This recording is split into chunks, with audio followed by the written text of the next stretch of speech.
Good afternoon, everyone, and welcome to Penn Foster Business Orientation Webinar. My name is Bob Messina, and I'll be your host for today's presentation.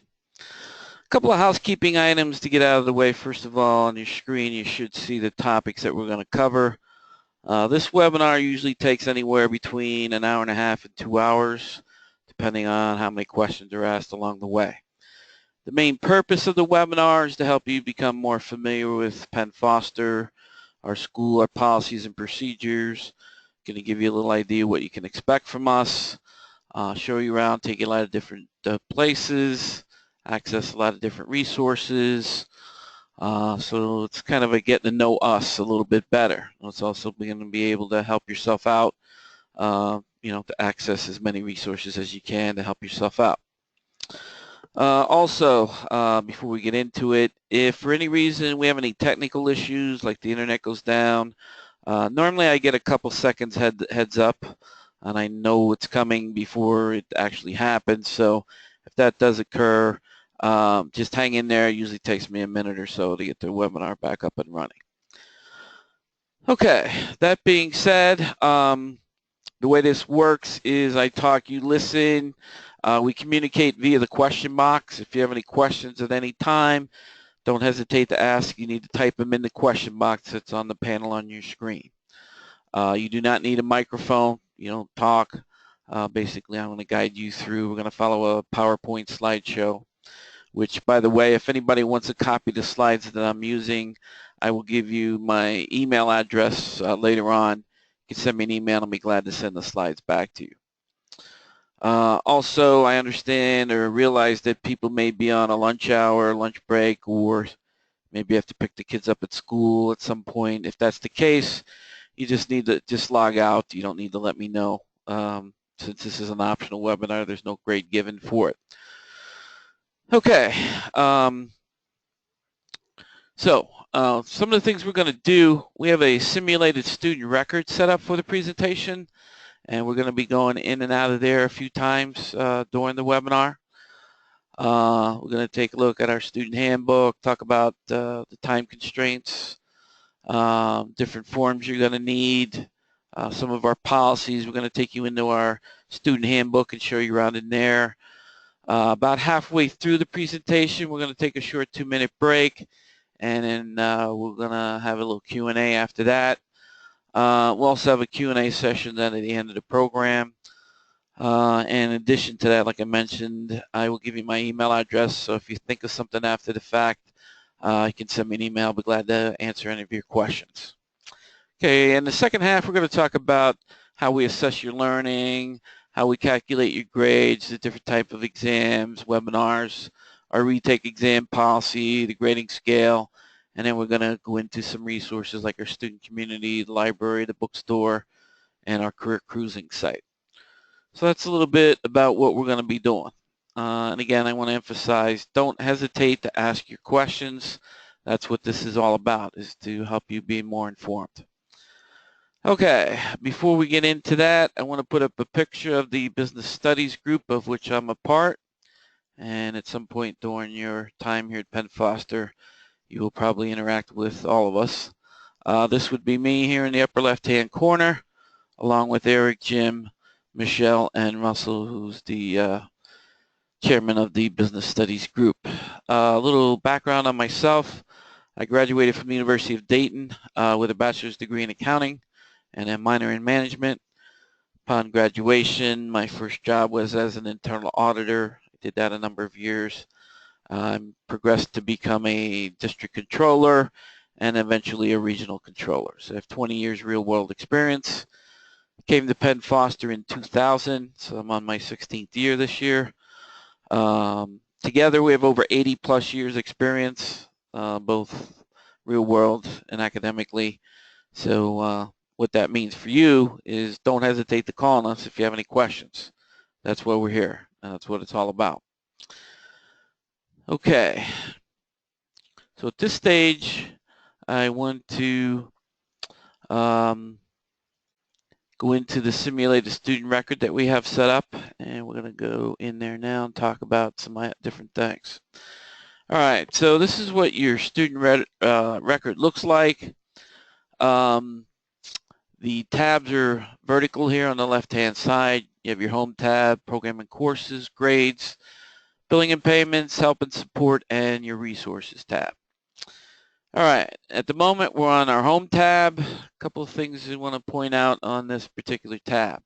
In the upper right-hand corner, we have two icons, one that looks like a bell, the other one looks like an outline of a person.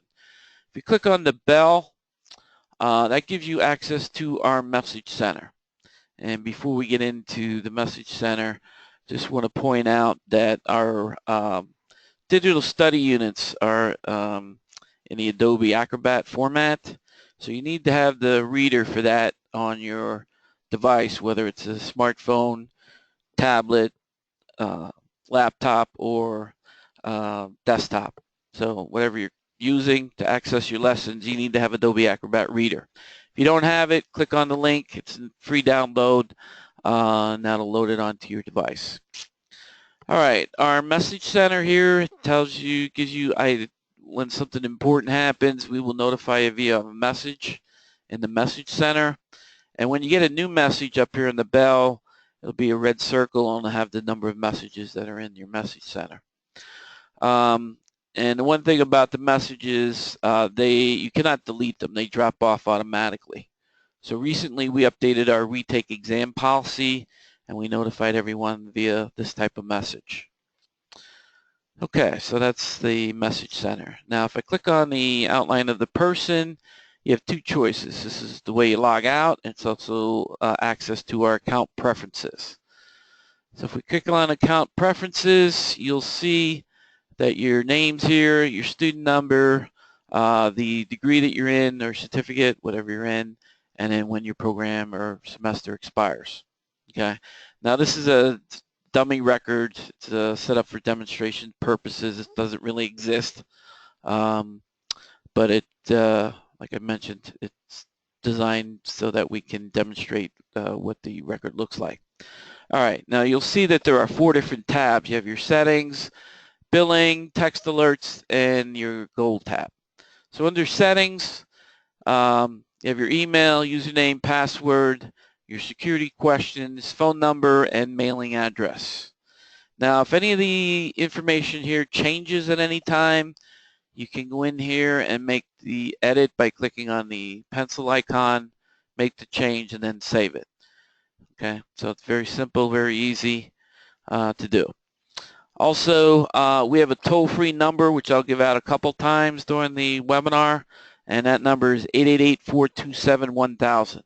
That's within the U.S. If you're outside the U.S., there's a different number, and I'll give that later on a separate slide. Okay, so that's everything under the Settings tab. Now, you're going to see that in the different tabs, you can access information. There's some duplication, and this is one of those things where the billing information you can take a look at here. We also have a billing and payments tab here. It's the same information in both. Now, since this record doesn't really exist, it's set up as payment in full. But if you're on a payment plan, it'll give you all that information, like when your next payment is due, how many payments you've made, how much you still have to pay. All that information will be listed here. Text alerts, if you want to receive a text alert anytime a new message comes into the message center, you can sign up here and they'll send you a text alert anytime a new message appears in your message center. And then your My Goal tab, this is where you can set up goals. And again, this is up to you. Basically, you have 1 year to complete each semester. Now, if you want to finish faster, you can set this up. Click on the Edit Goal button, and there's different ways. There's an accelerated, a recommended, and extended. So depending on what your plan is, you can set it to go faster. If you set it to the recommended, that'll get you done within the time constraint. The extended here is to give you some time, especially if this is like a busy time of the year, you want to slow your lessons down, you can do that. Keep in mind, this doesn't impact your semester time limit. This is for your study planner.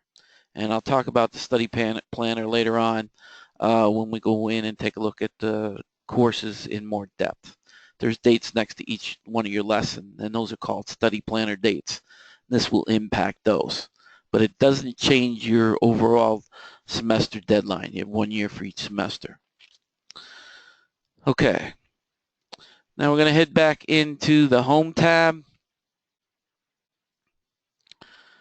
All right. Now, also on the Home tab, there are other areas that you can go into. You have your course overview, gives you a chart with where you're at in your semester or your program, whatever you're signed up for.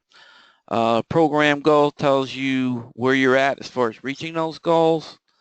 Upcoming courses, just that, gives you a list of your courses that are coming up. Again, billing and payments, same information that we saw earlier. Your exam status, which exams are next, and the students in your program. This is how you access our student community. Now I'm going to take you in there later on and show you what the student community looks like and what it's all about.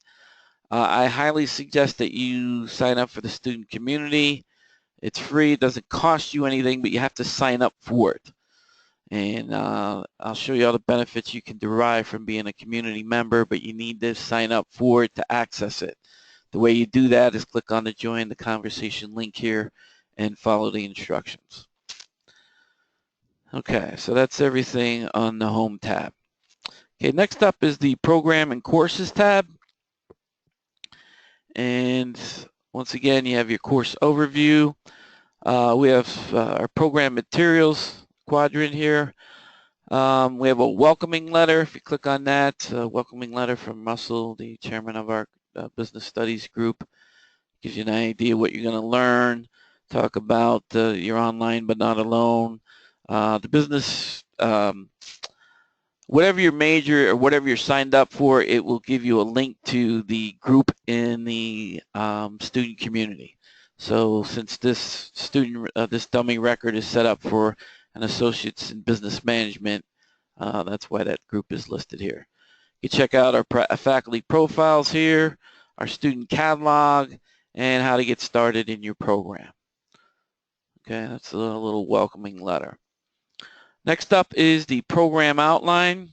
For those of you in the degree courses, this will give you an outline of all of your semesters. It'll be 4 semesters if you're in the associate's degree, 8 semesters if you're in the bachelor's.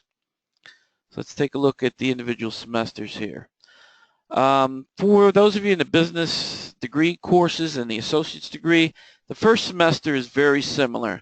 Usually there's only one difference. You're going to get the beginning course in whatever your major is. So since this is management, you're going to get the principles of management here. If you were an accounting major, you'll get financial accounting here instead of principles of management. Usually what happens is they're swapped. You'll see financial accounting is in the second semester. So if you're an accounting major, you're going to get financial accounting here. You'll probably get principles of management here. All right, they like to give you a taste of what your major is going to be in the first semester. Notice that there are a total of 14 credits in the first semester. Now, the way our program works is after each semester, you will get a new enrollment agreement for the upcoming semester.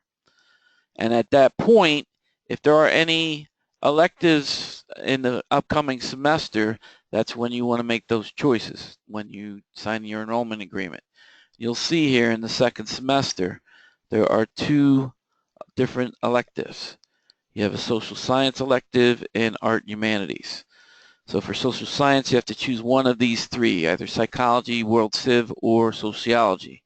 Whatever you choose is worth 3 credits. And then you have art humanities, you have to choose either music or literature, and that's also 3 credits. Notice here there are a total of 18 credits in the second semester. Now if we scroll down to the third semester, and once again you'll sign a new enrollment agreement when you are finished the second semester, there is a science elective in the third semester. You have to choose either bio, nutrition, or earth science. Again, notice there's 18 credits in the third semester. Fourth semester, there are no electives, and there are a total of 15 credits. So as you can see, not every semester has the same amount of credits, but you need to pass all the courses in your program in order to earn your degree. All right, next up, the 125 resources to help students succeed. Now, we're not going to go over all of these, just going to point these out to you and show you where they are. There's some good ones here, and there's 5 groups of 25. Now, depending on what your skills are, some you may use some, may not use others. Some of you that have time management issues, first section is for those of you that have issues managing your time. So there's some great websites here to help you do that. It's up to you to access them and use them if you need to. Second set are support and guidance resources for students. Again, some great websites here. Next up are the motivational and inspirational tools. Because let's face it, usually at some point during your education experience, you may hit a lull in your studies, may hit a subject you're not really too keen on. So at times you may need a little motivation to get you through those areas. Next section is financial planning for students. And then the last section are school tools and supplies. So again, there's some great resources here to use.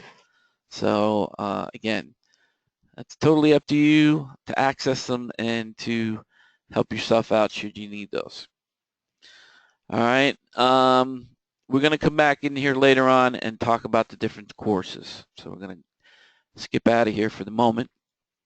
The grades tab, pretty straightforward, list of all your grades in your particular curriculum. Billing and payments, again, same thing that we looked at before. Help and support, this is where you can go to get questions answered.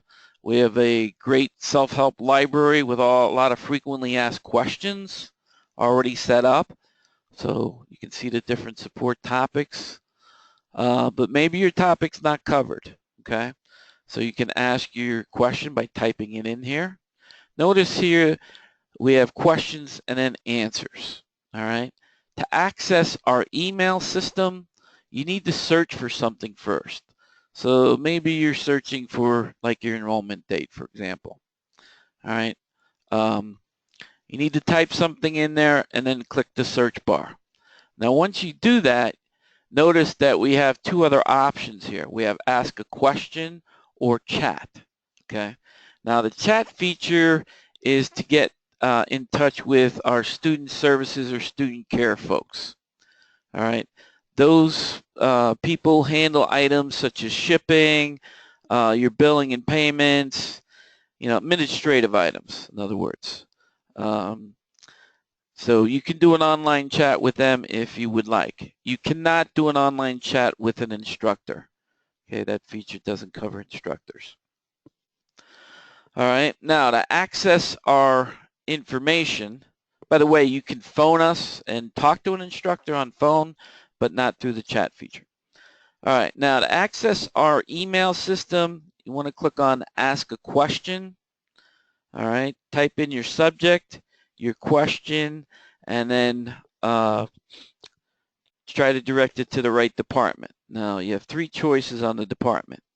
If you have a question for an instructor, that's instructional support. If it's, say, something like regarding shipping, that would be general support. Question about your billing or payments, that would be financial support. So say you have a question for an instructor. Click on that down arrow. And then you want to try to do it the best you can to route it in the right area.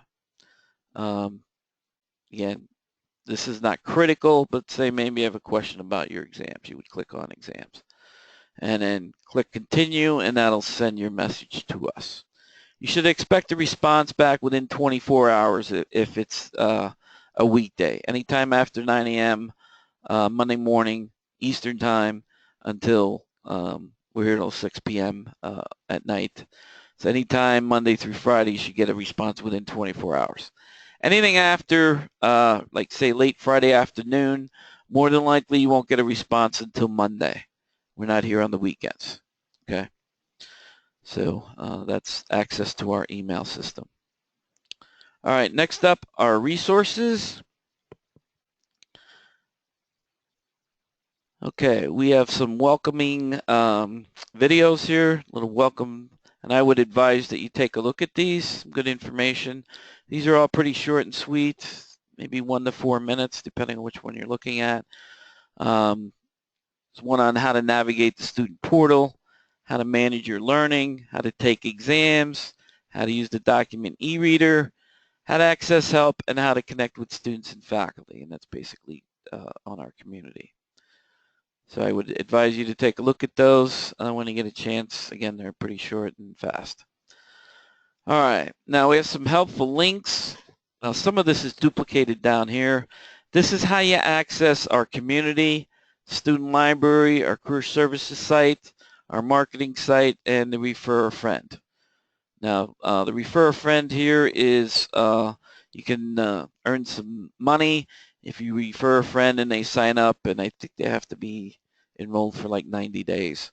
So that's how that works. All right, but under other resources, this is how we get into our handbook and forms, which we're going to do here in a moment. But notice some of this is duplication. You have library here and the library here. This is how you get into our bookstore, our career services site, again, duplication, and the refer a friend. All right, so we're going to go into these items later on today. For right now, I want to go into the student handbook and forms. I want to talk about a couple of these items. First form that we need to be concerned with is the proof of high school form. And this needs to be completed by the end of your third course, which is the introduction to business for most of you. My advice is to get it out of the way as soon as you can. Because if it's not satisfied by the end of your third course, the computer automatically stops you. It won't allow you to access any other lessons.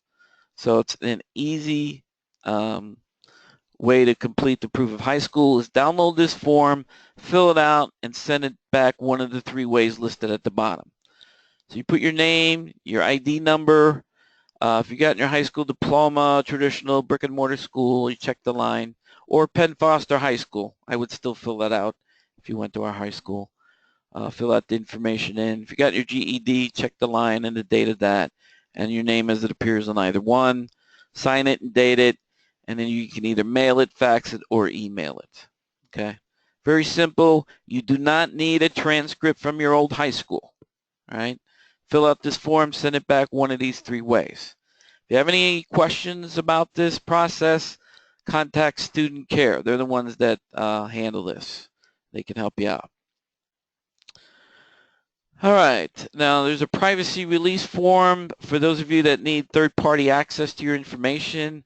In order for us to release any information on your record or to talk to them, we need to have this on file.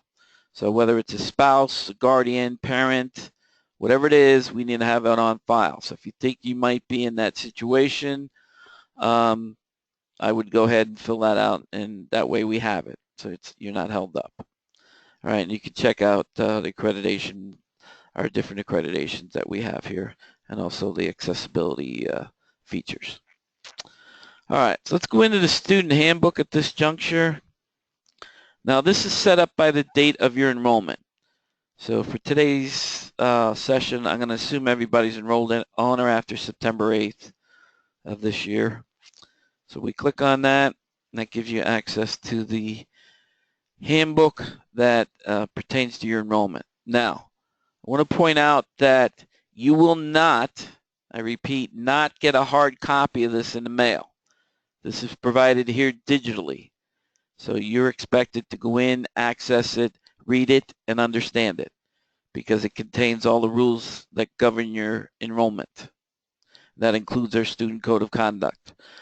Now, I'm going to go through some of the items in the handbook. We don't have time to go through the whole thing, but you're expected to go through it, read it, and understand it. If you have any questions, contact the school. We'll be glad to answer those questions for you.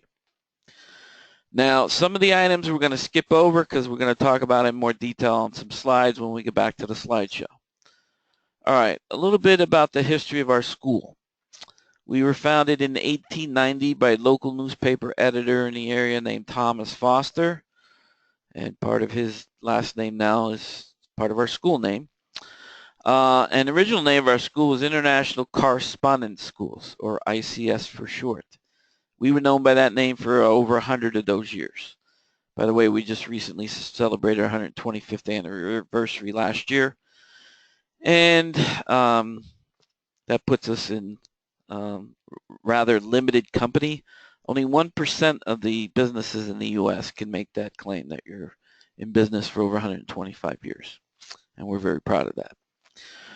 Okay, the original premise of our school being founded was to help local coal miners in the area better educate themselves. They were having safety issues in the mines, and Mr. Foster developed the correspondence method of education to help those folks out. At this point, we're a completely online school. We're made up of what we call 3 different academies. We have our high school, our career school, and our college. Together, we have over 150,000 students currently enrolled, and we have over 50,000 students in our high school alone. And by the way, that makes us the largest high school in the U.S. Okay, I'm going to skip down a few pages. First thing I want to touch on are the minimum QPA requirements you are required to maintain throughout your enrollments. This is for the degree programs. All right, and this is based on the 4.0 scale. And for those of you not familiar with the 4.0 scale, an A is worth 4 points, a B is 3, and a C is 2. We no longer have D's, F's are 0.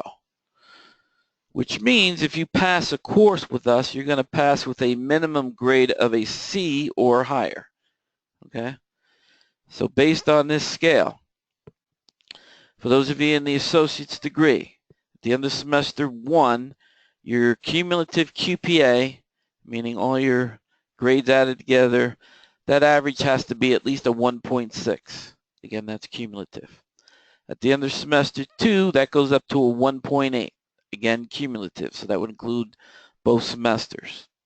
At the end of semesters 3 and 4, in order to earn your associate's degree, your cumulative QPA must be at least a 2.0, which is a C average. For those of you in the bachelor's program, pretty similar. You have to have a 1.6 or higher from semesters 1 through 5. At the end of semester 6, that goes up to 1.8. And for semester 7 and 8, in order to get your bachelor's degree, you have to have a 2.0 as well. All right, moving along. Next item is transfer credit. We're going to skip that for now because we're going to talk about on a separate slide when we get back to the slideshow. Next topic, challenge exams. Currently, 2 of our courses you can take a challenge exam for, and if you pass, that means you get transfer credit. You don't have to take those courses. Those 2 courses are English composition and computer applications. So if you're able to pass, you get credit. If you don't pass, that means you have to take the course. So it's a no harm, no foul situation. Okay, skipping down a couple pages. Next item, academic integrity. And this is the one section I want to make sure I stress to you that you want to read. This is the Student Code of Conduct, which covers academic dishonesty, plagiarism, your online behavior, copyright notices, and disciplinary action that can be bestowed upon you should these policies get violated. Okay. Next up is our grading scale. And this is in effect a little over 4 years now. Currently, to get an A, you need between a 90 and 100. An A is 80 to 89. I'm sorry, a B is 80 to 89. C is 70 to 79. Anything less than 70 is failing. All right, so it's basically increments of 10. All right, other grades you might see, an I is incomplete, which means you've not met all the requirements for that particular course. Some assignments are graded pass-fail. You'll either get a P or an F. If you get an F in one of those, you have to repeat it until you do pass it.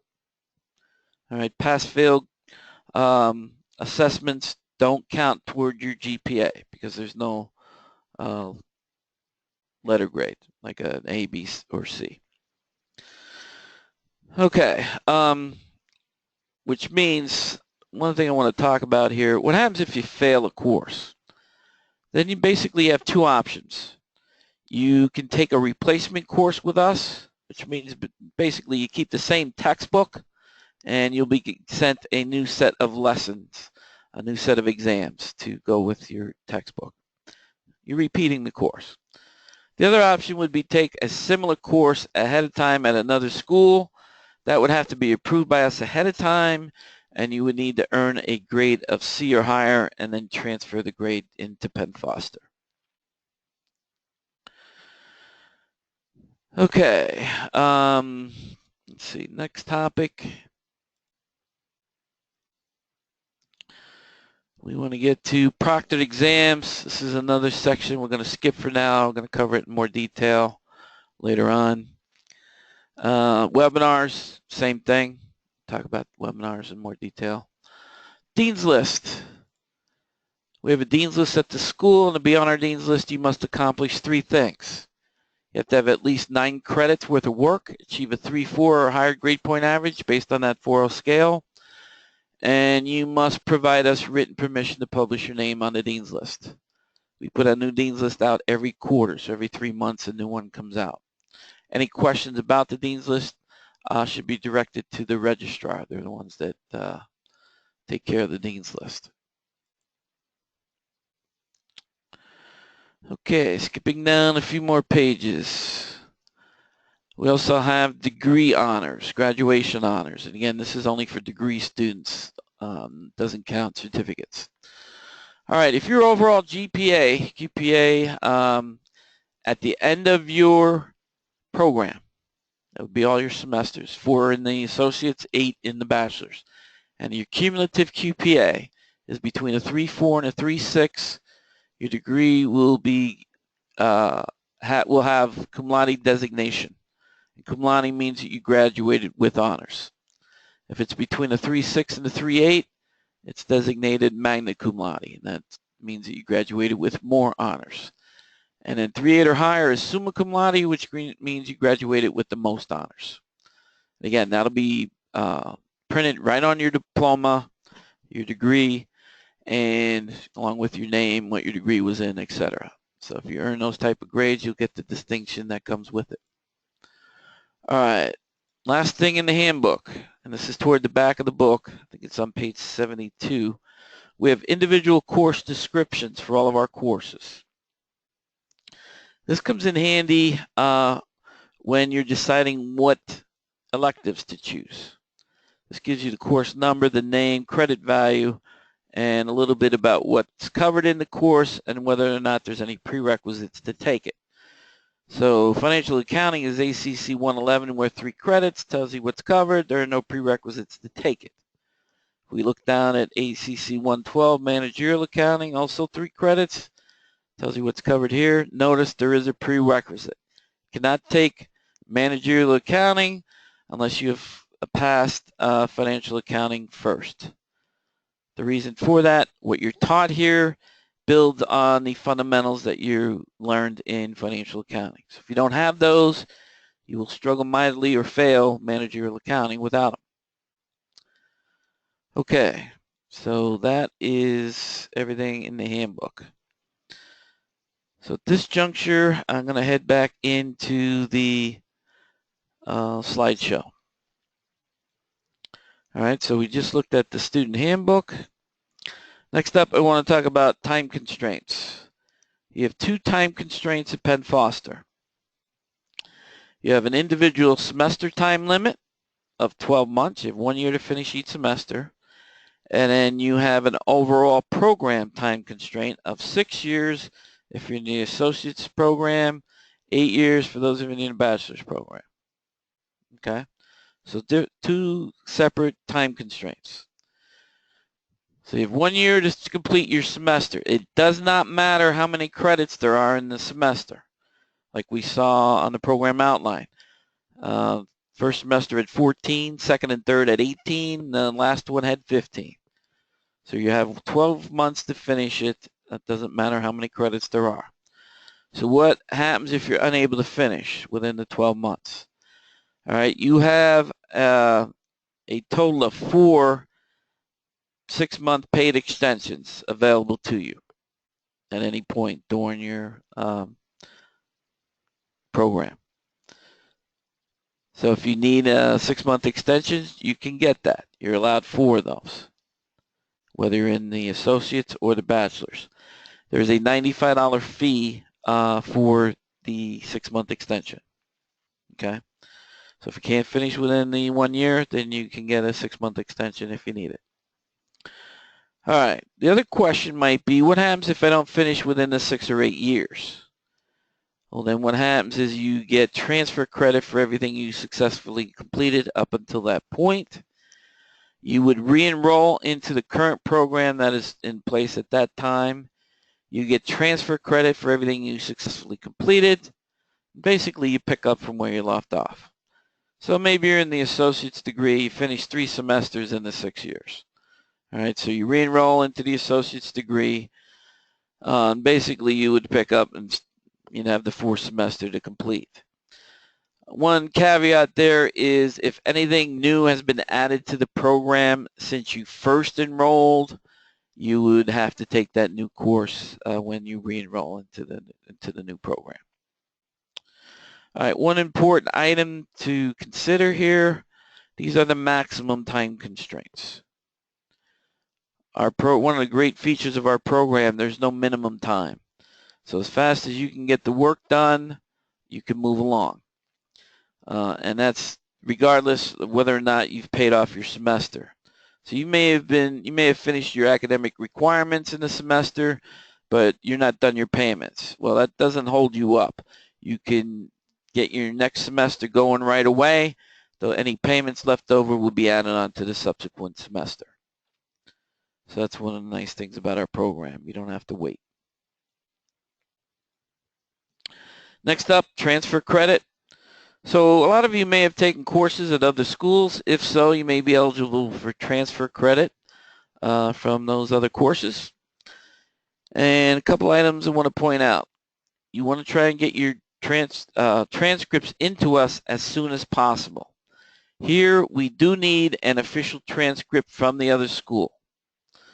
So what you want to do is contact the other school and have them send us an official transcript as soon as you can. And this is where you want to have them sent. They must be sent directly from the other school to us.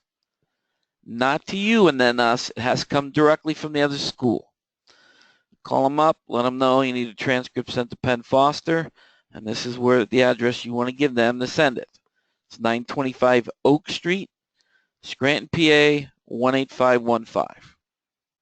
Okay, I'll give that address out later on again in case you missed it. All right, so you want to contact them, have them send us an official transcript. So what do we do with the transcripts when we get them? What are we looking for? Well, first of all, the registrar department are the folks that review your transcripts. So what they are looking for, you have to have a letter grade of C or higher in the course. Okay, C minuses or anything less, D's or F's, do not count. Has to be a C, C plus, any type of B or A to get credit. It also has to match up to our courses. If it's a business course, has to be, like if an intro to business course, it has to be similar. Okay. If it's an elective, that's a different story. There's more leeway on electives.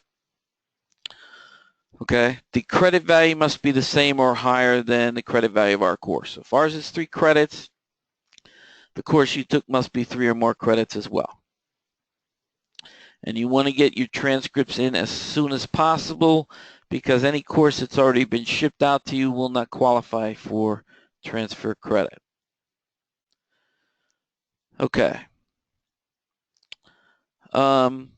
Next, also in addition to that, on transfer credit, I want to let you know that we're a member of ACE. ACE stands for the American Council on Education. The reason that's important is because they are a third-party college credit recommendation service. They come in and evaluate all of our courses at least once every 5 years. Basically, the way it works is 20% of our courses are evaluated every year. It's on a rotating basis. They come in, check for the relevancy, the currentness, does it meet the requirements for a college course? Is it rigorous enough? All those sorts of things. So they come in and make sure that our courses meet the recommendations. Okay. The reason that's important is because they put out a manual, a guideline, a handbook every year. Most schools use the ACE guidelines when they're evaluating transcripts from other schools. It kind of levels the playing field. Okay. So if you have any issues with your courses being transferred to other schools, let them know we're a member of ACE. That usually clears up a lot of confusion. We do also accept non-traditional education experience such as military service.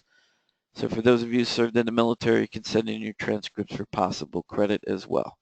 And again, this is the address where you want to send those transcripts. All right, just want to give you a quick heads up here at this juncture. If anybody has any questions, please type them in, and I will go over any questions when we come back out of break. So about 5 minutes, we're going to take our break after we're done these next couple slides. All right, so I want to talk about the integrity policies that were listed in the handbook. I want to cover that in a little more detail. And we've adopted the Student Code of Conduct in order to protect the rights of students, faculty, staff, and Penn Foster itself. This code ensures that the student-faculty interactions are characterized by mutual respect and civility. All Penn Foster students are required to abide by the standards and policies established by the school in both your academic work and your personal conduct. And again, consult the handbook for more information. Just want to add one point here. A very few minority students, the small percentage of students think that because we're an online school, that gives them the right to interact unappropriately. And I want to stress that that's not the case, okay? Because we're not in each other's physical presence on a regular basis, that doesn't give you or us the right to treat each other uncivilly, okay? You should expect, and if I was a student, I would definitely require a great deal of professionalism and decorum from everyone at Penn Foster. You're paying to take the lessons and the instructional part of this. So there's no reason not for anybody to treat you in other than a professional manner, okay? Likewise, we expect that from our students. So it's a mutual relationship. So I want to stress that. Anytime you contact the school, whether you're speaking to an instructor or somebody in student care or whoever it is, admissions, the registrar, there's no excuse for anybody to treat you uncivilly. All right. First integrity area is plagiarism, and this is a form of unethical behavior, and it's defined as dishonestly using another person's ideas or finished work as your own, and here's the most important part of it, without giving credit for the source. It's okay to use somebody else's ideas or work as long as you give them the credit. And this includes copying and paraphrasing something and using it as if you'd done the work yourself. Okay? You're going to be taught in the second course, information literacy is going to cover plagiarism. They're going to teach you how to cite somebody's work if you're going to use their ideas or work. Not knowing will not be an excuse.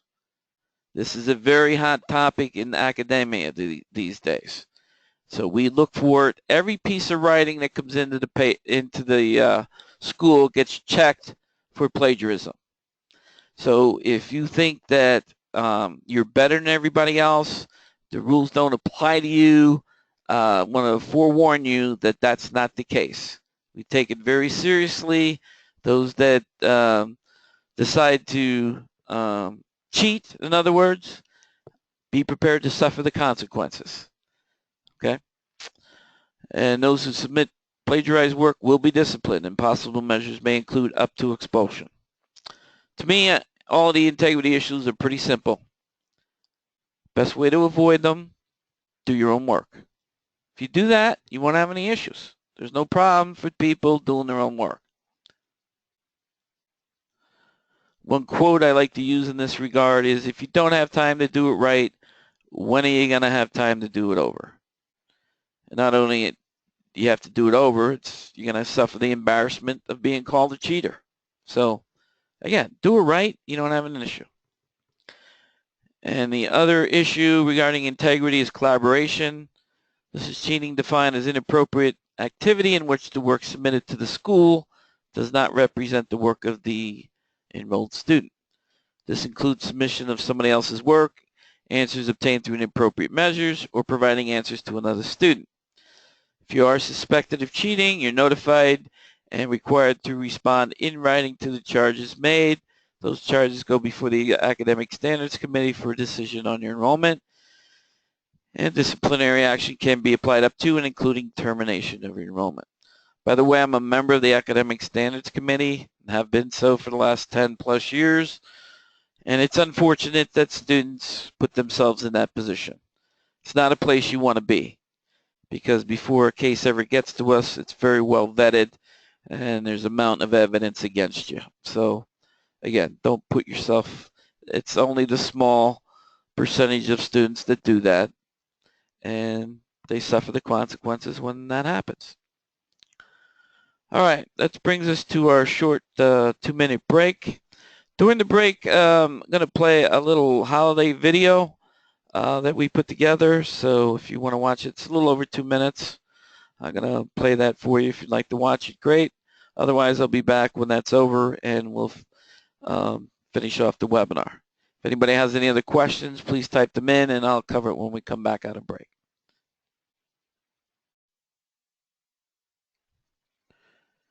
Okay, we're back from break. Looks like we have a quiet bunch today. Nobody's asked any questions up to this point. All right, before I do continue, I want to put up my email address. And it's listed here at the end. And it's robert.messina@pennfoster.edu. So if anybody has any questions, you think of something after the webinar is over, or somewhere down the line you have any questions, please feel free to reach out. If anybody wants a copy of the slides that I'm using for the webinar today, send me an email and I'll attach the slides back to your email and send them back to you. Again, it's robert.messina@pennfoster.edu. Okay, so first slide on the second part of the webinar, we're talking about our different kinds of assessments, how we assess your learning. And as you can see, mainly it's through exams, okay? We have different types, randomized multiple choice, then we have proctored and final exams, we have graded projects, discussion board postings, and webinars. Now on the next slide that I'm going to show you after this, we're going to explain how we calculate your grades. And your grades are weighted, a 2/3, 1/3 ratio. 2/3 of your grade comes from this first type of assessment, the randomized multiple choice exam. The other 1/3 of your grade comes from either a proctored or a final exam. Okay. Graded projects are usually, if we do have them, they count up here in the 2/3 area. Discussion boards and webinars are graded pass-fail, and they have no bearing on your numerical grade. Okay, they're required in order to earn credit for the subject, but they don't impact your grade. All right, so let's talk about these individually. What do we mean by randomized multiple choice exams? Okay. Well, you're going to see that in most of your courses, starting, I think, with your 4th course. First 2 courses are online only. Intro to Business is an online course, but you will have, it's called a lectoral platform, where you go through and you learn the information on slides. Starting with your 4th course, you'll start getting textbooks, okay? So you'll get a physical textbook in the mail along with your study unit that's online, okay? So your study unit tells you what to study, what to read in the textbook, what questions to do at the end of the chapters. There's some self-checks in there, etc. And usually after every maybe 2-3 chapters, at some point the study guide will say, okay, now you're ready to take your exam. So you want to go back and review the information and then take the exam when you're ready. And when you're ready, click on the Take Exam button. And then probably about 85% of the time, you're going to see a 20-question multiple choice test. The other 15% of the time, you may see as little as 15 or as many as 25 or 30 multiple choice questions. Okay, they're all multiple choice, it's just a matter of how many there are. But the vast majority, there's 20 multiple choice questions. All right, so what do we mean by randomized? Well, for each exam, multiple choice exam, there's a pool of questions developed for that exam. So even though you're seeing 20, that's coming from a larger pool. And some pools have up to like 100 questions in them. So what happens when you click the Take Exam button, the computer randomly grabs 20 questions from the pool and puts an exam together for you. Okay, that's all that means. And that's designed to cut down on cheating. So in most cases, you're not going to get the same exam as somebody else. Same content that's covered, but it's the randomization process. All right, so that's the randomized multiple choice exams. Okay, next up, proctored exams and final exams. And in most of your courses, you're going to get one or the other. Okay, now there's two differences between a proctored exam and a final. A proctored exam is administered to you by your proctor. And I'll get into what a proctor is and the requirements for somebody to be your proctor in a couple slides when we get to proctored exams. But it's somebody that administers the exam to you. The other difference, proctored exams are timed. You have 1 hour to finish it. So there's a time constraint. A final exam is not proctored, okay, and there's no time limit. So those are the two differences between the two. Graded projects you'll see in some courses. Depending on what the course is, most times you're going to need to do a little research, put together a little paper, something like that, based on what you found in your research. Discussion boards, we'll show you what they are. It's where you go into a board, you're given instructions, you might have to read an article or something, and then provide answers to a question. And then webinars, also known as class participation, is what we're doing right now. So it's attending a live discussion. Okay, so how do we calculate your grades? All right, in this particular scenario for this course, we have 4 of those randomized multiple choice tests. And we had 1 proctor or final. Doesn't really matter what it was. Okay. So on the 4 multiple choice tests, we scored a 94, an 86, an 84, and a 92. If we add those up, that gives you a total of 356. We divide by the number of lessons, in this case 4. It gives you an 89 average on those 4 exams.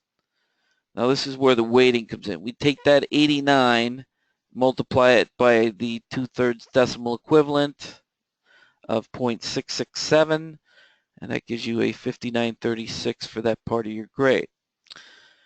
The other part comes from your proctor or final grade. In this case, we scored a 94. And when we multiply the 94 by the other 1/3 decimal equivalent, 0.333, that gives us 3130. We then add those two together to get your final average. So 59.36 and 31.30 gives you a total of 90.66.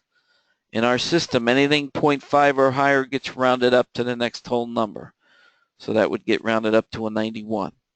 If that was 0.49 or less, it would get rounded down to 90. And on our grading scale, 90 to 100 is an A. The letter grade of an A is what shows on your transcript. not the numerical percentage, the letter grade shows.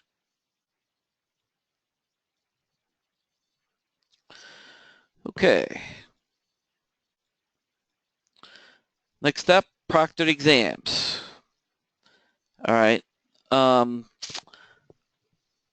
We have two different there's two different ways that you can take a proctored exam. You can either do it on paper or you can do it on the computer, which is called the remote proctor. Okay. In either case, these exams are open book. Okay. So you're allowed to have your textbook and or any notes that you have. All right. So it is okay to have those, but I want to caution you, there's a time constraint. You have 1 hour to finish these type of tests, whether it's paper or on the computer. It doesn't matter. You have 1 hour to do it. Okay. Now there's pros and cons on doing either way, so I'll point those out to you. Now, if you're doing it on paper, that means you need to get a proctor. And for any courses in a semester, you will take all the proctored exams for a course in your semester at the end of the semester. So say in a 5-course semester, maybe the 3rd and the 5th course have a proctor. The other 3, maybe they have a final or a project or something else. So you'll go through the first 2, you do everything, the finals, discussion boards, regular exams. You do everything, you get final grades for those. All right, you get to the 3rd course that has a proctor. You'll do everything in that course except the proctored exam. Then you move on to the 4th course. That has a final. You do everything there. You get a grade. You're done with the 4th course. Move on to the 5th, which also has a proctor. You'll do everything but the proctored exam. Okay? So if you're doing it on paper, you have to wait to the end of the semester to do any proctored exams. All right. So the one bad thing about that, the negative of that, is that if you have a course, especially towards the beginning of the semester, you have to wait to the end to do the final. So there could be, a pretty big time lapse there, which may create an issue. You got to go back and study and refresh your memory. Okay. So that's one of the negatives to taking it on paper. All right. Now, if you do take it on paper, you need to get a proctor. And a proctor is somebody that administers the exam to you. 2 requirements for somebody to be a proctor. First of all, they cannot be related to you in any manner. So no spouses, parents, grandparents, parents-in-law, no siblings, brothers, sisters, cousins, aunts, uncles. They cannot be related to you in any way. Okay. The other requirement, they must have at least a 2-year degree or higher. It doesn't matter what the degree is in. So it's got to be associate's, bachelor's, master's, or doctorate. Okay. Again, it doesn't matter what it's in. So if they have a degree and they're not related to you, they can be your proctor. So who are examples of people that proctor exams for Penn Foster students? A lot of cases, it could be a coworker, maybe your boss, neighbor, friend, as long as they're not related to you. If you're still struggling with that, maybe one of your kids' teachers at school, or maybe a professional that you go to, like a dentist, doctor, accountant, nurse, whatever. Any of them can be your proctor as long as they have a 2-year degree and they're not related to you. If you're still struggling with finding somebody, we typically recommend you go to your local library, because librarians have their degrees and they're also used to proctoring exams for students. If that still doesn't fit your situation, contact the school. We have a proctor department and they can give you some suggestions on what you can do. All right. So if you do it on paper, by the way, there's no fee to do it on paper. So if you're going to do it on paper, I would suggest about halfway through the semester, and when we go back into the course page, I'll show you how to access the information about proctored exams. But I would say about halfway through the semester, you want to think about getting a proctor, and you need to get that approved. There's a form that you need, and I'll show you where to get it. And that form has to be filled out and sent in. Your proctor must be approved before the exams are sent out. So you don't want to wait to the end of the semester and then you're scrambling to get a proctor. Okay. All right. So there's no fee to do it on paper. One of the downsides is that you have to wait to the end of the semester to do it. Okay. All right. Also, the exams, this process is closely monitored. All the procedures must be strictly adhered to. If there's any instance of inappropriate action on the part of the student or the proctor, it could result in an invalidated exam. If your exam is invalidated, the highest score you can get on a retest, because you're going to have to, the test is no longer valid, you'll be sent a new test, but the highest score you can get on the retest is 70. So there's a penalty if the policies are violated. You're only mailed the grade results. You do not get the actual exams back in the mail. You can, if you wish, call in and speak with an instructor. We'll be glad to go over the exam with you and tell you where you may have lost points. Okay? So the way the process works, once you're done and you're ready for the proctored exams, the exams get mailed directly to your proctor. You arrange with them to take the exams, time and date to get together to take them. On the date of the exam, you need to bring a picture ID. They need to verify your ID. Okay? When you're ready to do it, and again, you can take your textbooks and notes with you and access them. It's okay. All right, so when you're ready for the test, they'll hand you the test. You have 1 hour to finish it. At the end of the hour, they will take the exam back from you whether you're finished or not. Okay? So there's a strategy. You want to maximize your points. And by the way, these exams are not multiple choice. You will not be done in 10 minutes. Okay?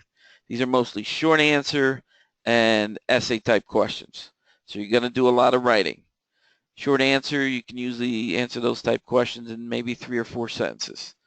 Essays, you're looking at probably a couple paragraphs. So you're going to do a lot of writing, and you will need most of the hour to finish. All right, so that's taking it on paper. The other option is to take it remotely, which means you take it on a computer. And to be eligible to do it on your computer must meet certain technical requirements. You can only use a laptop or a desktop. So smartphones or tablets won't work because you need a web camera, because somebody's going to watch you take the test through the web camera. You have to have Adobe Flash Player on the computer. You need a microphone, and you need a broadband internet connection and one of these operating systems, Windows Vista or higher, or a Mac running 10.8 or higher. So your computer must meet these specifications to be eligible to take it on the computer. All right. One of the positives for taking it remotely is you can take it right at the end of that particular subject. So when you go through the course, you do everything, and you have a proctor. If you want to do it remotely and your computer meets the requirements, you can take it right away. You don't have to wait to the end of the semester. So that's one of the advantages of doing it on the computer. All right. Some of the downside of doing it remotely. There's a $10 fee per exam. Okay. Because somebody records you, they watch you through the webcam, take the test. So there's a fee to do it. The other downside is if you're not a good typer, I wouldn't recommend you doing it on the computer. Because remember, you're going to be typing. And if you're a slow typer, that's going to affect how much you can put in. Because remember, you're typing sentences and paragraphs. This is not typing a dot next to a multiple choice question. Okay? You're going to be doing a lot of typing words out. So if you're not a good typer, I don't recommend you do it remotely. All right, so again, there's pluses and minuses for both. All right, webinars, the only thing I want to mention here is that all the webinars you're going to attend, they are listed as Eastern U.S. time, which means if you live in a different time zone, you need to adjust for that, okay? So if you're in the Central time zone, you subtract 1 hour from the time listed. Mountain time, you subtract 2, Pacific 3. Any other time zone throughout the world, you need to adjust to the U.S. Eastern U.S. time zone. All right, now when you sign up for a webinar, there's a link next to it, and it tells you what time that it will occur in your time zone. Also, the email that you get once you register tells you what time to sign in as well. All right, now before we get to retake exams, we're going to head back into the demo record that we have set up.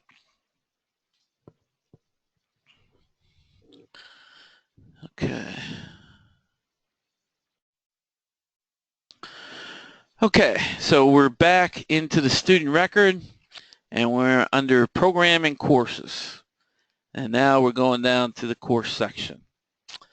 So you'll see business orientation, where you're at now. Some of you may be a little bit beyond this, but you have a syllabus, tells you how to sign up for the webinar, what we're doing now. Basically, you have 2 lessons. To starting your program, you don't really get a grade. Everybody passes, just acknowledge that you went through it. So you basically only have 1 test, and that's for your life as your business. So you need to make sure, since you only have 1 test, you need to pass that. You need to get a 70 or higher, either on your first attempt or on the retest. If you don't, then you're going to need to take another test at the end of the semester to pass the course. So that one's important because that's the only one that's in that particular course. Okay, information literacy is next. This has an optional webinar. If you notice here, it says optional. Anytime you see optional means it's not required. You certainly can attend, just like today's, it's not required, but if you want to attend, that's up to you. Okay, you're certainly welcome to do that. This course also has some discussion boards in it. All right. So that is the second course, information literacy. Those 2 are online only, and they are worth 1 credit. All right, let's go down to the third course, which is the introduction to business. Okay. Now this course has the first mandatory webinar. You need to attend the Intro to Business webinar at some point during the semester. Now I see it shows it's listed first here. My suggestion, I wouldn't do this first. I would do some of the lessons first, then go back and do the webinar, because you'll get more out of the webinar if you know a little bit more about the course. Okay, but you can certainly take it whenever you want when you're in this program or in this course. All right. If you want to wait till later on in the semester, you can do that as well. It has to be done before any proctored exams are taken. Okay, it's a required webinar. Now, when you're ready to take the webinar, you want to go up to click on the webinar button next to that. That'll give you access to the registration page. And it looks like they're doing these on Sunday evenings now. Click on the registration link. And with the holiday coming up, you're probably going to see some limited times. Yeah, it doesn't look like there's one this week or the following week since it's New Year's. It looks like the next one is January 8th of next year. Okay. If you click on the drop-down arrow, it'll give you some other ones. But these are all on Sunday night. And notice they're 7 to 9 p.m. Eastern time. Okay. If you're not sure what time it is in your time zone, click this link showing my time zone. All right, and then you want to fill out the registration page, click register. You should get an email very shortly thereafter. You want to keep that email because that'll be your entrance into the webinar. Now, if you sign up for the webinar and then life gets in the way and you can't make it for whatever reason, there's an option to go in to cancel it if you'd like. It's not required that you do that. Obviously, if you don't show up, you don't get credit, but it's not held against you in any way. So it means you'll have to attend the webinar at some future point after that. Okay, so if you'd like, you can cancel it, but it is not required. All right, so let's talk about webinar and how it's graded. Okay, they're graded pass-fail. So how do you get a grade for a webinar? Well, there's a couple things. On future webinars, you're going to need to interact with the instructor. Okay, for today's webinar, this is mainly informational, so you're not really interacting. You can ask questions, obviously, but it's not a case where they're going to ask you questions and you have to answer them. You will have to do that in this webinar. You have to participate. Also, the webinar software can detect what you're doing on your computer. So in other words, when I look at my screen right now, I see a couple people that aren't paying attention.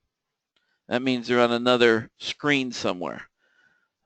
Maybe they are doing Facebook with their friends or playing solitaire, or maybe they're at work and they can't, maybe they're just listening, but they're not on the webinar page. Okay. Now, you're going to get an attentiveness score at the end of this.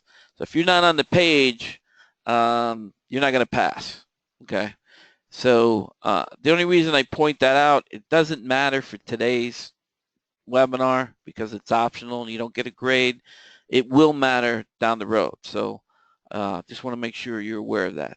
Any future webinars, you want to make sure that you don't have any other sessions open on your computer. Okay. I would recommend using a laptop or desktop if you have one. You can attend on a smartphone or tablet, but sometimes the connectivity isn't the best on those. And if you're not connected enough, your attentiveness scores goes down and you don't pass. So just be aware of that. All right, so those are graded pass fail. If you fail, you have to attend another one, and you have to keep attending until you get a passing grade. All right, next up, I want to talk about the study planner dates that are next to each lesson. So as you can see, the date next to the webinar was 2 days ago. And if you notice, nothing happened. I didn't get a 0 or an F. These are what we call study planner dates. And if you recall early in the session, we set up the goals. This is based on those goals. Okay? These are just suggested dates. These are not concrete deadlines. Okay? So just keep that in mind. These are not deadlines. Now, if you click on that, I can change that to whatever I want. Okay, a future date. And then when we come back here, you'll see once it comes back, it'll update. And let me get back up to Intro to Business. You can see that the date changed and it's changed the subsequent other dates. Okay. So again, those are suggested dates. They're not deadlines. Remember, you're under 2 time constraints. Semester time limit, program time limit. Okay, have question from Robert. What if we're using Microsoft OneNote to take notes? Would that count as not being on the webinar? What I would do in that case, Robert, is let the instructor know that you're doing that ahead of time. So, and then they can account for that. So if you're going to do that, that's fine. But let the instructor know that you're doing that so that they know ahead of time. And again, you're going to need to interact, okay? So when they ask you a question, you need to respond. So if you do that, you should be okay. Okay? But you should be on the webinar for the most part. You want to go to, the OneNote and take some notes, that's fine. Okay? All right. Next up, discussion boards. This course has discussion boards, third item here. So let's take a look at that. So when you're ready, you click on the discussion board. Now the first time you enter the discussion board, you will not get to the board itself. You'll get to a login page where you have to create a user ID and password. All right. When you're creating your user ID, do not use your real name. Make up a variation, nickname, whatever. But don't use your real name because people will see that on the discussion board. So the way things are nowadays, you don't want that out there. So use, some kind of variation of your name or whatever you go by, nickname.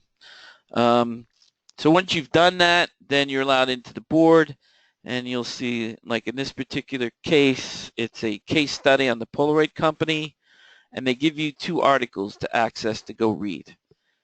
And when you're done reading them, then you come back here and answer the questions, okay? You want to make sure you write complete sentences and check your spelling and grammar and punctuation. All right, this is not texting.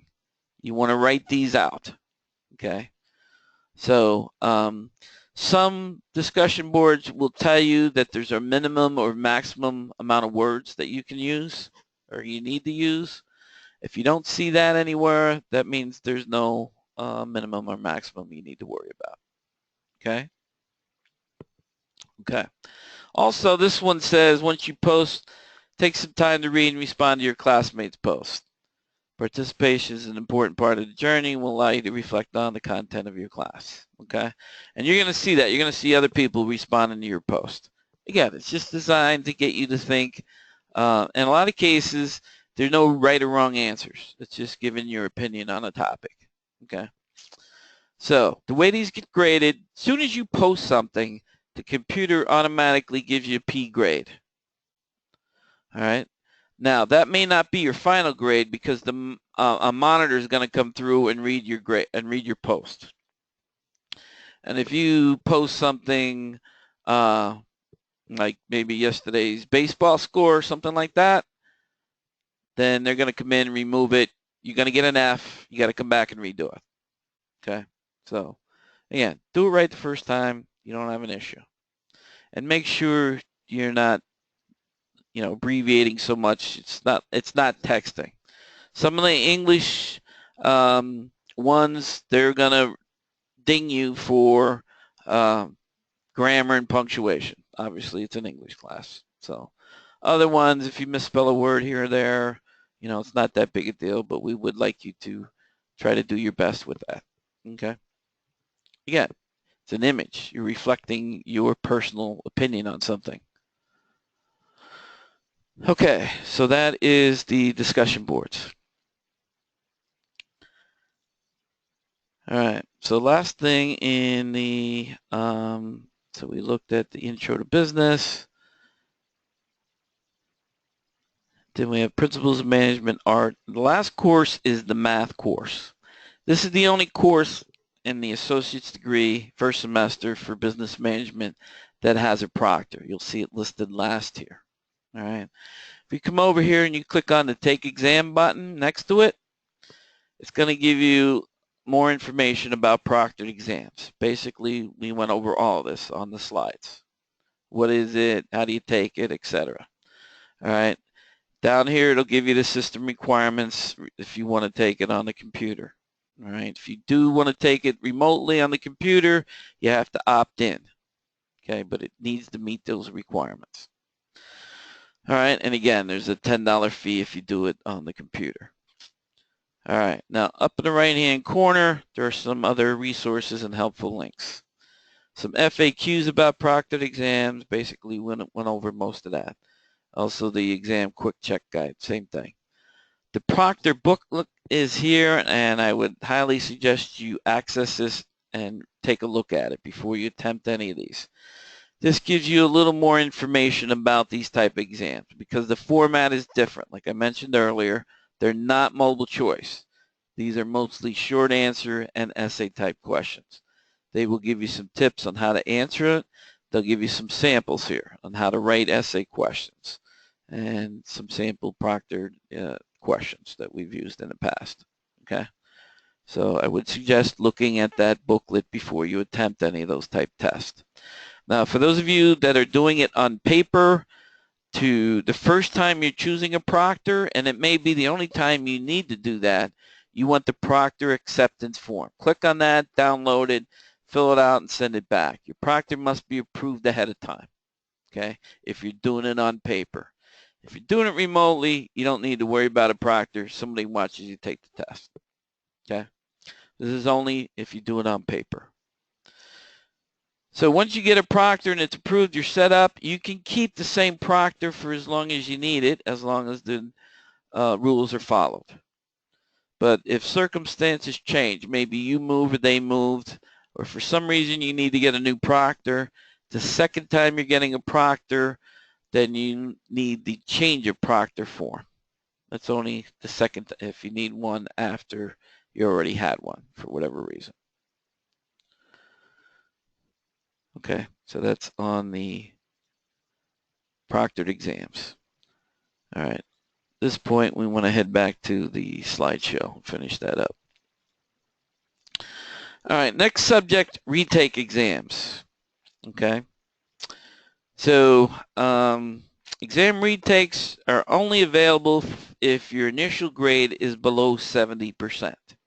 So in other words, you have to fail in order to be eligible to do a retake. Okay, if you get 70 or higher, that's it. That's your final grade for that lesson. Okay. Now, if you do fail and you take a retest, the highest score you can get on the retest is 70%. It's designed to give you a minimum passing grade, okay, to bring that F up to a C, basically, is what you're doing there. If you're able to get a 70 on the retest. So even if you got them all right on the retest, say you got 100 on the retest, the highest score you're going to be credited with is 70. All right. There is a 1-day waiting period. So if you fail and you want to do a retest, you have to wait 1 day before you're allowed to retest. And that gives you an opportunity to go over your materials again. And you will have 30 days to submit your retake exam. Okay, so you have 30 days. If you're going to retest, you have to do it within that 30-day window. Okay, you're not required to retest. If you want to accept the lower grade, that's up to you. All right, after 30 days, you're no longer able to submit a retake. So after 30 days, the system shuts you out. Your take exam button gets grayed out, and you're not permitted to retest. So if you're going to retest, you have to do it within 30 days. And again, the only time you can retest is if you fail on the first attempt. All right, our grading scale. 90 to 100 is an A, 80 to 89 is a B, 70 to 79 C, and anything less than 70 is failing. Our contact information. There's a toll-free number within the U.S. and that number is 888-427-1000. If you're outside the U.S., the number to call is 480-947-3944. By the way, the country code to use is 1. So country code of 1, 480-947-3944. We are here Monday through Friday from 9 a.m. to 6 p.m. Eastern Time. So if you're, say you're on the West Coast, Pacific time zone, that means we're here from 6 in the morning till 3 p.m. your time. Okay, keep that in mind when you're contacting the school. And our mailing address again for transcripts or anything else you need to mail to the school, 925 Oak Street, Scranton, PA 18515. By the way, that zip code is unique to Penn Foster. We get so much mail here, we have our own zip code. Okay, at this juncture, I'm going to take you into the different areas, the student community, bookstore, library, and career cruising. So let's go ahead and do that. All right, so let me go back and show you where you're going to be clicking to access these. All right, the community, the library, career services, and the bookstore. All right, so I'm going to be clicking on things I have already set up for these, but that's where you would go to click. All right, first thing I'm going to access is the career cruising site. This is a career services site. The great thing about this site is that you have access from day one. A lot of schools, you don't get access to your career services sites until you graduate. So that's a great benefit for you. Now, what can you do with this site? Now, there's a lot of things you can do with it. I only have time to show you a couple things. If you go under Assessments, you're going to see a little item here called Matchmaker and Skills. If you click on that, it's going to ask you about 40 questions. And basically what it does is match your personality and your likes to different curriculums or jobs. So for example, one of the questions they ask you is, do you like working with kids? And if you answer that and you answer it with a degree of, 1 to 10, or there's some scale that you do. If you like it a lot, then one of the things that they're going to do is give you at the very end of it, they're going to give you some suggestions of what might best suit you as far as a curriculum or a job. So obviously, if you answer that on, give that a high mark, one of the things on the top of your list or near the top is going to be early childhood education. Okay, you like working with kids, matches up with that. So, and the reason I point that out is a lot of times students will start out in one curriculum and they get into it and they decide that it's not really what they thought it was going to be, and they decide to change their major. Okay, well, this assessment will help you with that.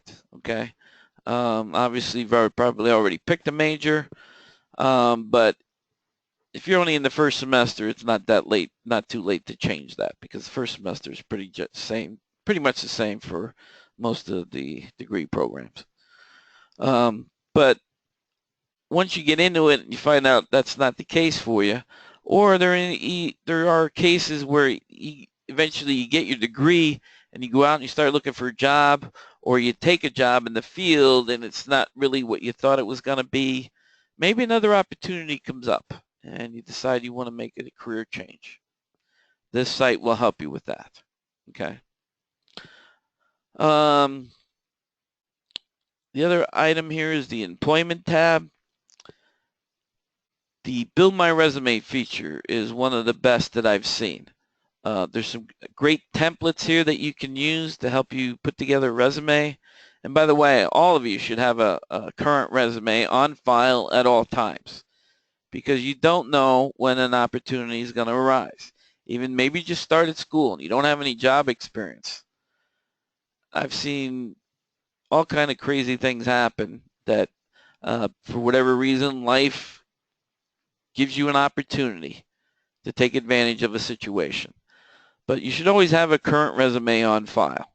Okay, I've seen plenty of times when people, for whatever reason, I saw a case where somebody lived next door to somebody that just moved in. They got to be good friends. Anyway, the guy that had already been living there had no experience in what the job that was offered to him was. But the guy knew him. He knew his personality, thought he'd be able to do a good job. So he took the job and it worked out great for him. So those things happen all the time. So you need to be prepared for that as much as you can, because life's going to throw you curveballs.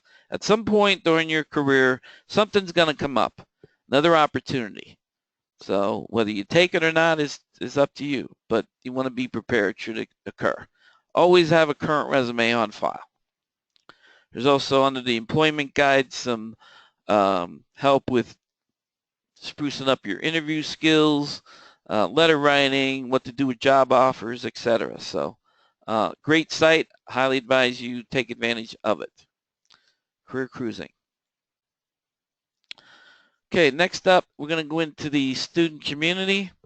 So once you've joined the community, then you get access to it, and this is what the community looks like. You'll see we have different tabs across the top. You have the academic groups, social forums, news and events, blogs, jobs, help, and there's one over on the side. Oh no, help is the last one. Okay. Under academic groups, if you highlight that, if you click on the words academic groups, not college or career store or high school, academic groups, click on those words. It's going to take you to another page. It'll show you all the different groupings. You want to click on business. And then once you do that, now you can click on anything you want. You're not limited to whatever your degree's in or your program, certificate, whatever you're in. All right. But when you click on business, it's going to give you all the recent activity in the business curriculum. Okay. So, you know, a lot of you are more social than others, and that's great. But those of you that are not really social, you don't have to come in here and socialize. You can come in here and just read all the questions that have been asked. Okay. You might have the same questions, but you'll see students come in here and answer other students. Faculty, we come in here and answer students' questions all the time. This is a good place to go to ask other students about electives. Okay. Students have been through and taken to give you an idea what to expect. It's perfectly okay to do that. What it's not okay to do is come in here and ask for exam questions, exam answers. That'll get you shut down in a hurry. So that's prohibited, obviously. You can't do that. But as far as, you know, getting advice on what electives to take, sure, that's perfectly allowed. In fact, I would do that if I was in your situation. All right. Now, on the left-hand side here, you're going to see some how-to study guides. So what we've done is on some of the courses that have given students trouble, math and accounting, for example, we've gone in and we've created videos. So if we click on Learn More under the Math for Business and Applications course, which, by the way, you're going to have in the first semester, what we did was went through all the assigned homework problems, the practice quizzes, drill problems, word problems, practice tests for all 22 chapters. We did a video explaining how to set the problem up, how to approach it, how to decipher it, and how to go through and do the calculations. So the great thing about this, you have access to this 24/7. So if you're studying at 3 o'clock in the morning and you can't come up with the answer, you can come in here and watch the video taking you step by step through the problem and how to solve it. And again, you'll see all 22 chapters done for you. Okay? So it's another resource that you have that you can access. So why not? All right. Okay, we also did that for the accounting course. Click on the See More link there. Now, in the financial accounting course, the first assessment is not an exam. It's a project that you have to do. And basically, you're going to be doing financial statements for a company. They're going to give you a series of transactions. You have to put financial statements together. So that's at the end of the third chapter in the textbook. So you have to do the first 3 chapters, and then you have the project to do. So this is going to take you through the first 3 chapters. Again, same thing. We did the assigned homework problems. We recorded some webinars that we've done on some of these chapters. Talked about what you're going through, the common issues. All right. Here's all the different theory videos explaining the theory behind it. We also have some other YouTube videos from other instructors that we thought were good that you can watch on different topics. And again, these are anywhere from maybe 3 to 10 minutes. All right, and these are the exercise and problem solutions. Okay, so you'll see all 3 chapters done here. Now, at the end of the 3rd chapter, there's some additional video instructions for the graded project itself. Highly advise you to look at these. This will give you some great insight on how to approach the project. Okay, so accounting is one of those subjects that students struggle with. Even accounting students struggle with accounting. Okay, it's like learning a new language. So you want to try to access as many resources to help yourself out. All right, this is one of the ways you can do that. All right, now if we go back up here and we click on the word college, you'll see all the different curriculums that you can access. Okay, so you're not limited to whatever you're in. Let's pick the bachelor's program, for example. Come in here, you'll see all the recent activity under the bachelor's program. Okay. All right, under social forums, you can come in, introduce yourself if you like. And again, this is up to you how much or how little you want to participate. You have control over that. All right, it's not required. You can share your experiences if you like, give some congrats and shout outs. There's some motivation and inspiration. We have a military group for those of you that are in the military.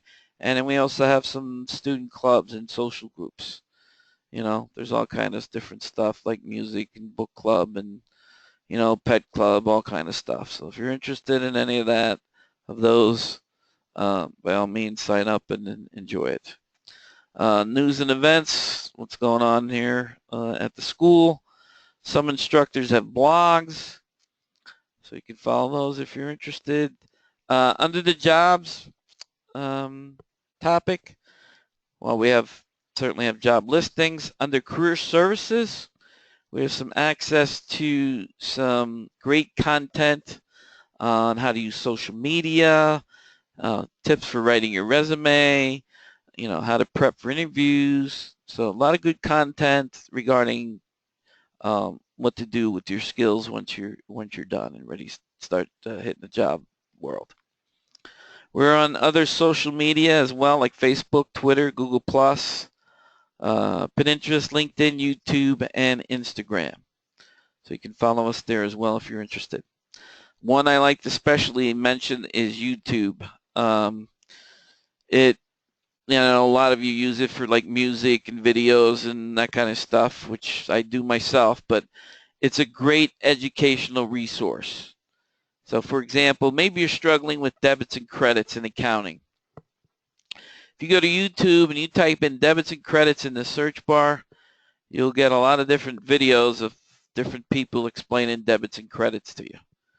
Also for math. I mean, just about anything. YouTube, just great. Even for, you know, fixing things around your house or, you know, just there's all kind of great content on YouTube. I can't recommend that highly enough. So, again, it's just a personal favorite of mine. I use that all the time. All right, next up, we want to go into the library. So let's go ahead and do that. Again, a vast array of information available in the library. We don't have time to go through it all. We do have a librarian on site. You can reach her at 888-427-1000. She is here from 10:30 in the morning until 6, again, Eastern Time, Monday through Friday. So if you have any issues with the library, you can contact her. The one thing I want to point out here is subject guides, about halfway down here. Also, the first link in the second paragraph. So whatever one you click on. Now we've gone through, we did the homework for you, found great sites for all the different individual areas.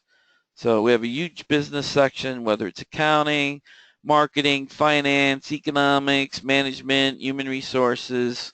Let's give human resource some love here. If you click on that, it'll give you some great websites to help you out with human resources. Okay. So again, another great place to go for help if you're struggling with a course. Okay, you want to access as many resources as you can. And again, you can use this for your own personal use. So maybe you have a liking for landscaping. Click on that. It'll give you some great sites that you can use as well. All right, so that's the library. And again, you get access 24/7 to the library. It's free. It doesn't cost you any extra. All right, and the last thing I want to do is take you into the bookstore. So let's go ahead and do that. Now, the first thing I want to mention here that the bookstore, we do not, you do not have to buy your books at the bookstore, okay? You don't need to do that. Your books, all your textbooks are sent to you automatically, okay? That's part of your tuition. So you don't need to go to the bookstore to buy the books, all right? We do sell books. Like if you want to take a subject that's not in your program, you can buy the book at the bookstore if you want to, okay? It's not required. All right, but we do sell the merchandise like hoodies and coffee mugs and hats and t-shirts and caps and gowns and plaques for your diplomas, all that kind of stuff. So if you're interested in any of that, you can purchase it at the bookstore. If you go up under product categories, you can see the different categories of items that are available. And at the moment, there's a 15% discount if you use the discount code. All right, so again, that's available if you're interested. Okay, so we just looked at all 4 of those. All right, that brings us basically to the end of the webinar. If anybody has any other questions or comments, please type them in now. Somebody said that their screen was frozen. Is anybody else having that issue, that your screen is frozen? Could you just type in yes, no?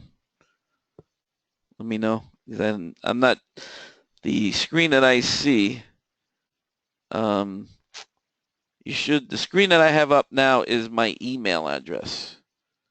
Okay, so a couple people said yes, but then somebody just said that it was just released, so. Okay, so my email address should be on your screen at the moment. And that's robert.messina@pennfoster.edu.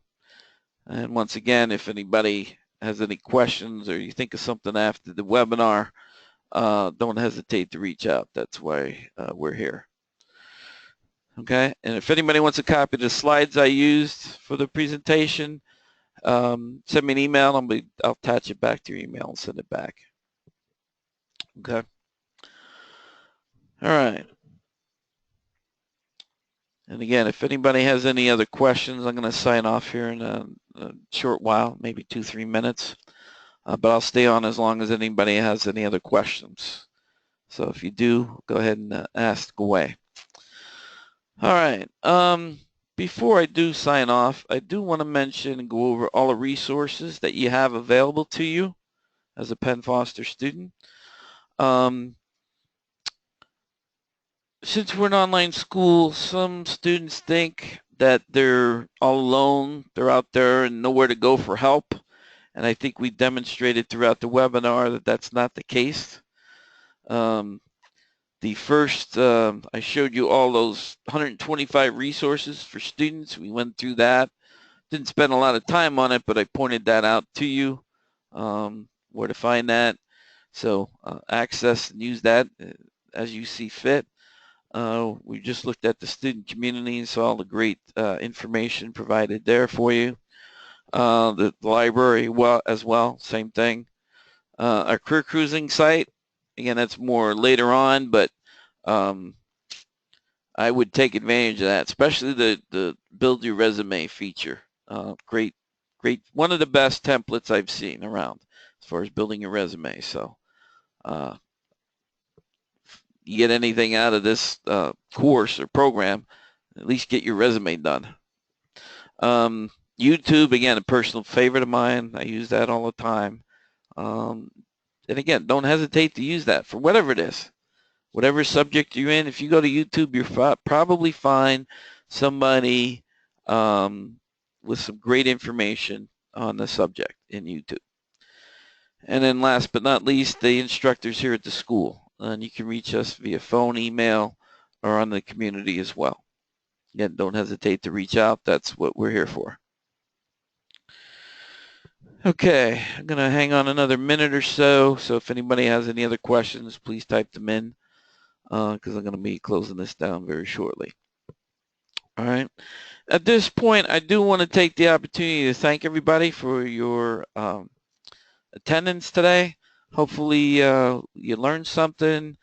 The webinar is designed to give you a little more information about Penn Foster, help you find your way around a little bit. It's exactly what it says. It's an orientation to Penn Foster. So hopefully we're able to demonstrate that for you, answer a lot of your questions, or give you answers to questions you didn't even know you had. So, and that's what it's designed for. Okay, and also before I do sign off, I want to also thank you for choosing Penn Foster to fulfill your educational needs. There's a lot of choices out there, and we're glad and proud that you chose Penn Foster to fill that need. Okay, I don't see any other questions coming in, so with that, I'm going to go ahead and sign off. Do hope everybody enjoys the upcoming holidays, whatever your beliefs are, and hopefully gets to spend some time with family and friends and enjoy your time off, hopefully. Okay, so with that, I'm going to go ahead and sign off, and I do look forward to interacting with you in the upcoming days, weeks, and months ahead. All right, take care, everybody.